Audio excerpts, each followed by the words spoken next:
Hello Dakila. Nagulat ka ba sa ginawa ko? Bali, nagdalawang isip pa akong gawin yan kasi alam ko ang daming tumutol. Si Mami Jean, si Lord, si Jonah, si Casey, sila Joanne. Pero tinuloy ko pa rin kasi gusto ko mapakita sa'yo kung gaano kita kamahal.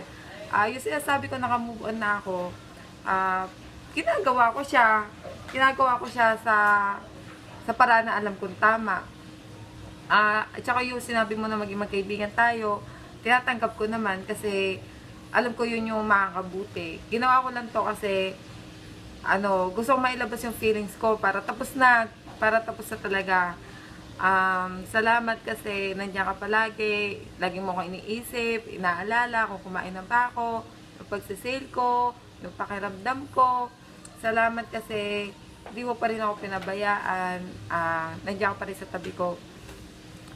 Masama pakiramdam ko ngayon, alam mo yan, kasi kasama lang tayo kanina. Pero sinubukan ko pa rin tapusin lahat ng to kasi nga, ito na yung pinakalas na gagawin ko. Kung sakali na wala na talaga pag-asa, wala na talaga, tatanggapin ko na lang, kaya magkaibigan tayo. Salamat kasi binigyan mo ko ng chance na maging part ng buhay mo. Alam ko, hindi ko alam kung magagalit ka o maiinis o ma-appreciate mo ba yung ginawa ko. Pero, salamat kung na-appreciate mo. Salamat din kung hindi. Basta, yun, mahal na mahal kita. Darating rin yung time na makakamove on ako.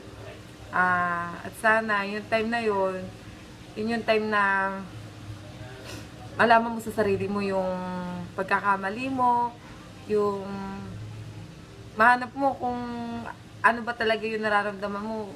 Kasi magulo kang tao pero sinusubukan mong hanapin yung sarili mo. Basta salamat sa lahat. Ingat ka palagi. Kinikilig ka naman. Pogi-pogi mo. Basta mahal na mahal kita and thank you.